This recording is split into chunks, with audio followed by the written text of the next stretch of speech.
Welcome back. I hope you all had a great week off. Um, yeah, I didn't because I didn't have the week off, but you know, I wasn't able to catch up on grading either. So I just have a whole lot of like not so good news. No, I'm just kidding. Welcome back again. So today we're going to go over chapter 7. We should be able to finish it. Work a couple examples. Gave you all your weekly assignment, so that should already be there if you haven't seen it. Your discussion journal, and I believe, oh, I forgot to put your quiz on there. All right, well, I'll put your quiz. I have to put your quiz. But your discussion and journal are due Friday, and your quiz will be due Friday. Homework, I believe, is due next Tuesday. And then I will be assigning you another problem on Thursday, another set of homework on Thursday, which will be due the Thursday from following Thursday. Also, if you all remember, before we jump into that, I believe your presentation is due Thursday, next Thursday. Is that correct? I want to say yes. Well, your PowerPoint slides are due Friday, but you're going to be doing your presentations next Thursday during class. I hope you all are ready. If not, you got a weekend. Well, let me double check that though. Um,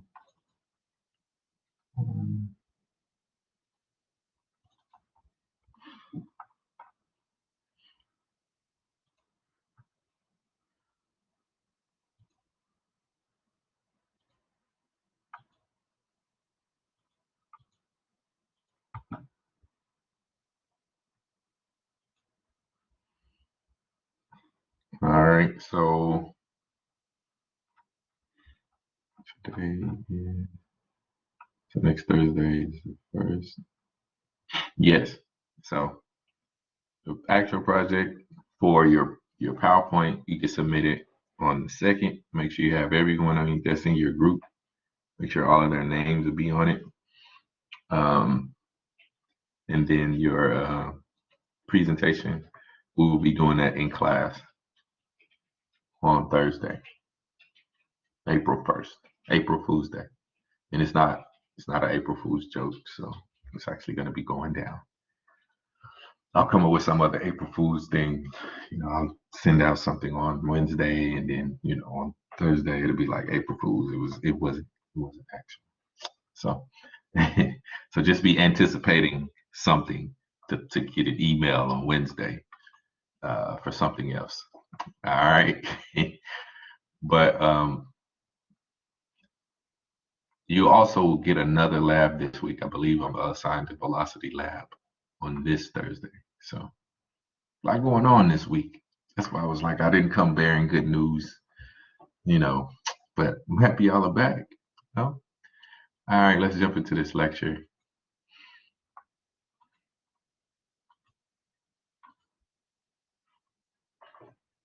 All right, so length and link related variables in engineering.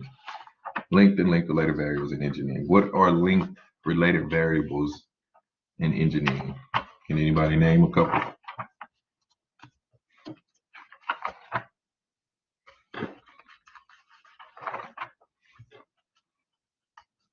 No? Nobody can name any?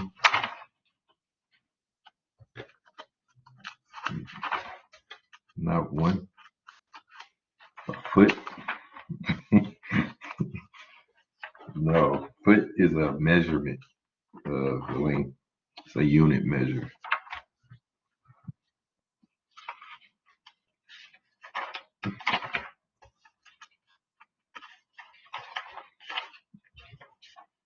Um, so what do you use length? Okay, so you use length to determine something. Well, I'll give it away. Right? You use length to determine distance, right? What's something else you use link for? You can use link to determine what else aside from link? Height, obviously, which is like a distance. So Lawson said time. No, you don't use length per se to determine time. Time is its own sort of variable. And then, yeah, there you go. Thanks, Mason. Mass, volume. You use length to determine mass or volume. You use length and time to determine velocity.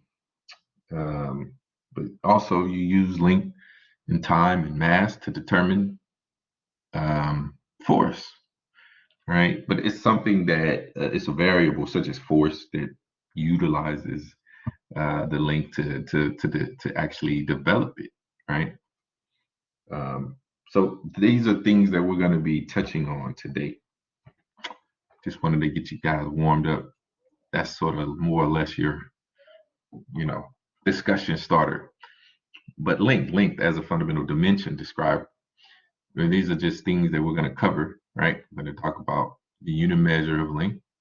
We're going to talk about ratios of two lengths. We're going to talk about area and volume. Probably won't really go over area and volume much, but we'll go over the second moment of area, things like that. And so, as somebody pointed out earlier, height, so we use length to determine the height of something. Based on somebody's height, we determine whether they're tall or short. And this is obviously an average, right? So over an average of people, we'll say, oh, well, they're short or they're tall or they're medium, but nobody says they're medium, right? Or they're wide or narrow. We don't use those. But the concept of length, right? We need to define a physical quantity or physical dimension such as length to describe our surroundings. When we look at our surroundings and environment, more or less like a region of something, you look at the territorial area of Houston. West, when you think about defining something or any city for that matter, they all have a region, they all have towns, and this helps us with sense of direction.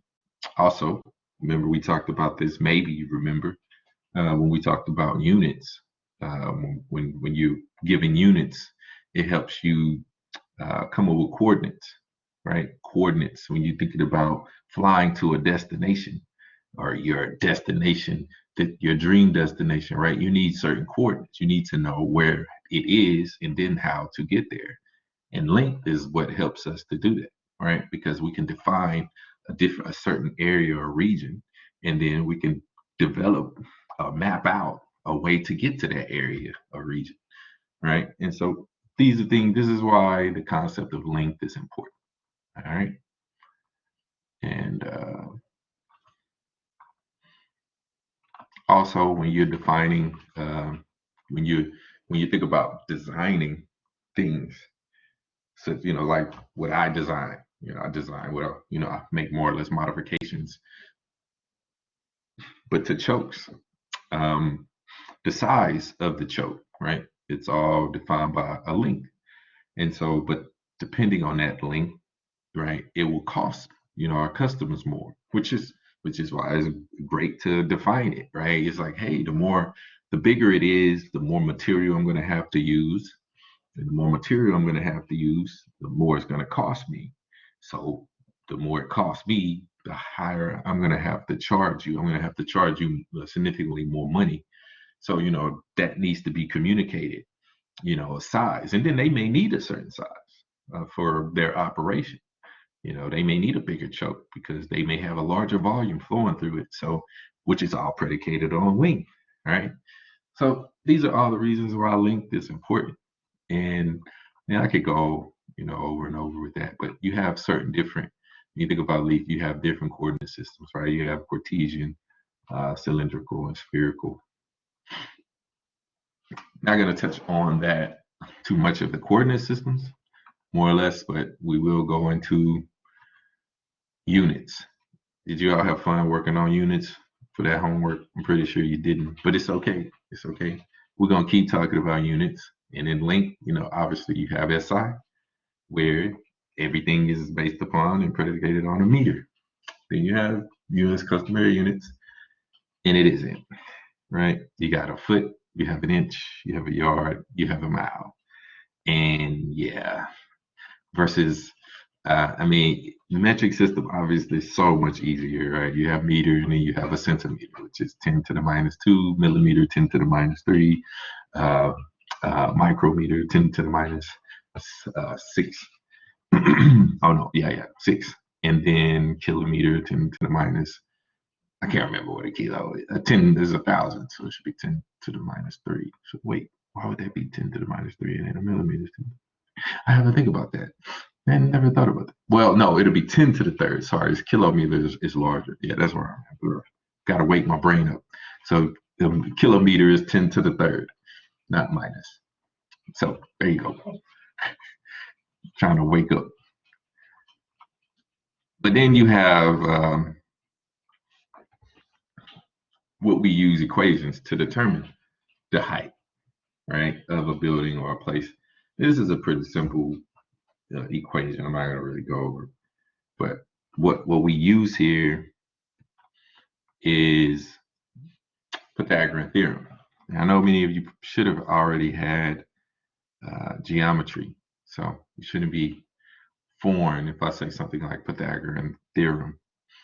Well, not geometry, but geometry, yes, and then trigonometry too. So you should also have had trigonometry before taking this class. So when I say Pythagorean theorem, y'all should be very aware of what I mean by that. And so they're using this equation to determine the height of a building based on triangles.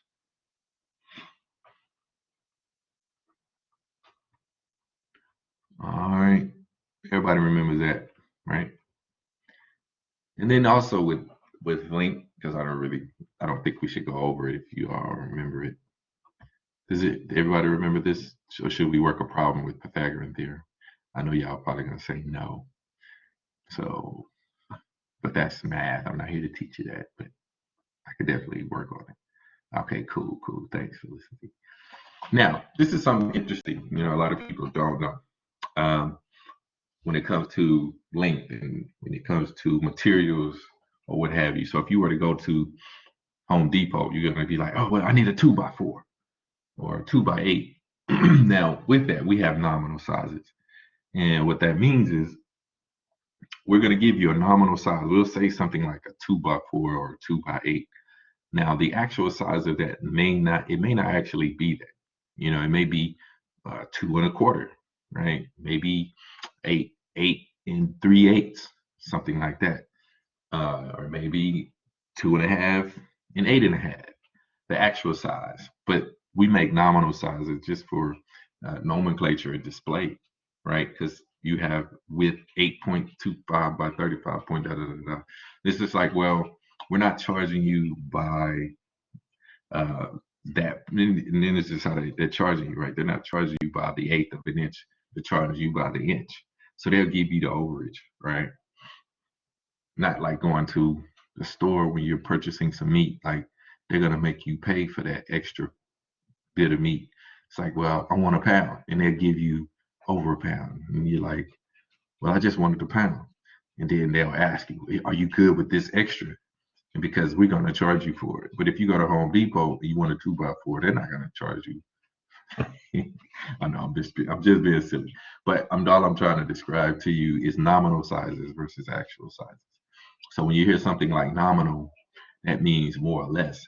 It isn't the actual size. It is like a rounded size, a rounded down size. I'm gonna say 8, so in nominal, but it could be 8 1/2.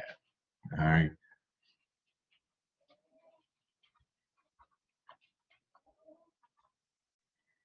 I hope that made sense.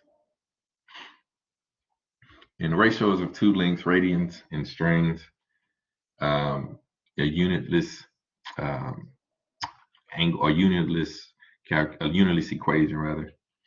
When you think about ratios of two lengths, why is this important? So I'm going to brush over this because you guys are going to have to do a little bit of research. That's your discussion question. So when you think about strain, you think about the difference between the length that it was and after it goes through the process of straining, the length that it becomes, and you divide the length that it was, right? So you're basically going to subtract the difference between initial and post length after strain, and then you're going to divide it by the length that it was initially. Probably don't even know what I'm talking about, but it's okay, because if this is where I get to go to my whiteboard that I know you guys love so much.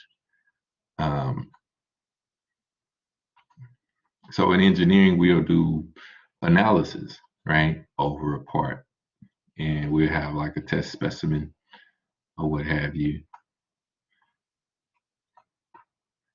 You redraw that.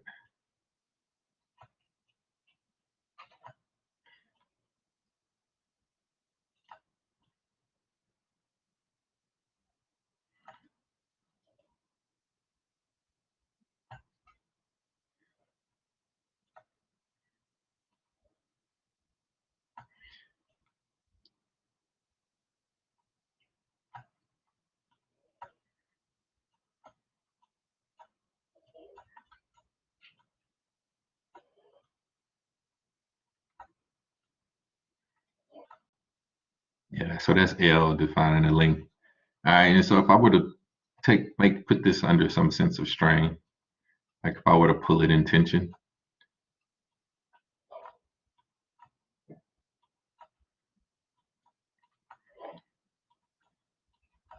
I pull that guy in tension, it's going to get longer, right? And so what'll end up happening is this portion.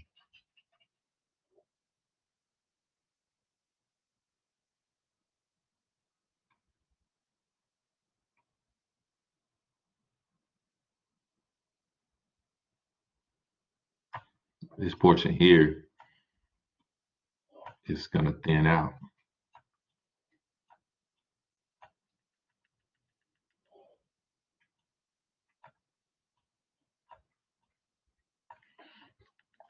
It's going to thin out. Okay. And so what's going on, what's happening with this specimen is I'm trying to determine the strength of the material. Okay. And so in doing so, I'll determine the strain, how much strain it went under by measuring the initial length and then the length that it was, like this new length. Um,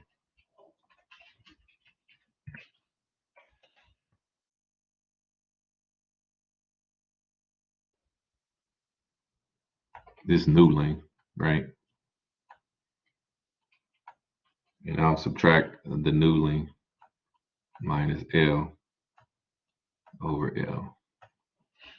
And that'll give me the strain.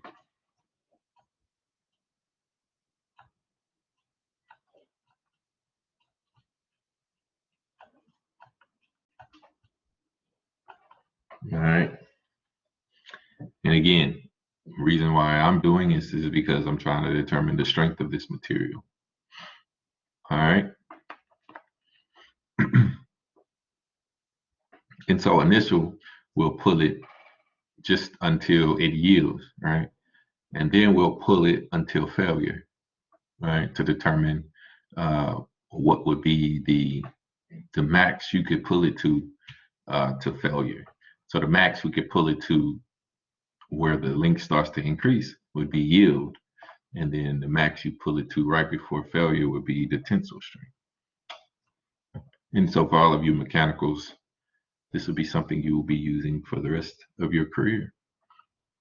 Those of you that are not going to be mechanical, you probably won't ever see this again. But that's okay. Learning is fundamental. Or is that reading? It doesn't matter. It's all the same, right?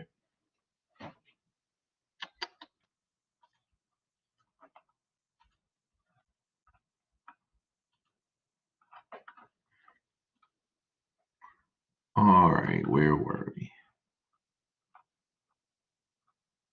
area, you should know area. The area is going to vary, uh, obviously, with the shape of the specimen or what have you. Uh, but when you think about area and you think about tension, um, the force that's applied to a certain area is how you're going to determine the tension, right? And you don't have to worry about that. That's just a freebie. I'm just sharing that information with you. But that's why area is important, because the force that's applied to that particular area is going to let you know how much tension, pressure is being applied to that material.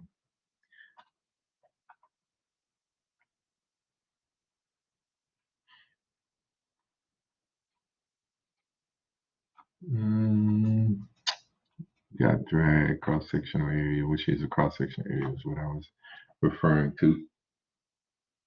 I'm trying to think, pretty much the rest of this is pretty self-explanatory because you have volume. I mean, you know why volume is important. And then you have the buoyancy force. Here again, force is derived using length, right? Buoyancy force is derived using density and volume, right? And then gravity, obviously. And so the next thing is the second moment of areas. And remember, we talked about mass moment of inertia. Um, Second moment of an area, which is super important, something that I need to remember, is that when you are creating a bending moment on a piece of material, and which we're going to go over moment in, I think, chapter 9. I think it's chapter 9. It's either 9 or 10. Can't remember exactly. But when you have a bending moment over a material and you are trying to determine and you create a sense of torque or such as a bending moment, and you're wanting to solve for the tension or shear uh, created from that torque or that bending moment, you're going to need the mass moment of the area or mass moment of inertia. So that's why that's important. Any questions? And we'll go over that later. I'm just giving, this is just more or less informational at this point. But we'll go over it whenever we get to chapter 9 or 10, when we're doing problems for mass moment and mass moment of inertia. Any questions?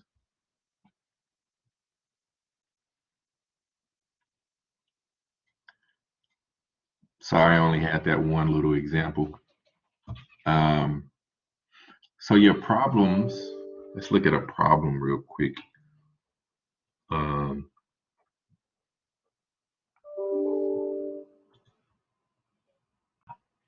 For your homework. No, that's not.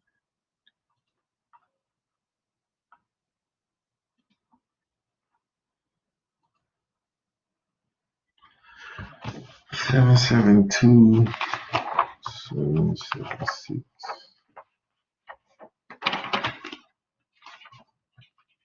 Okay, so 7276. Oh, we're pretty self-explanatory. 14 A and B.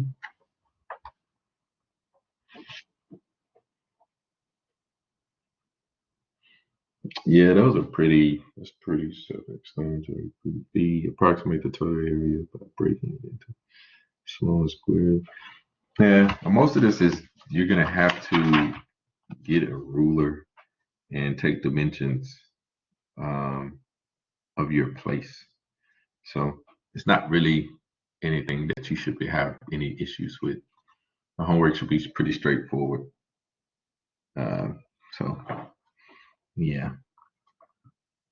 So if you don't have any questions, then you're free to go. That's all I have for you.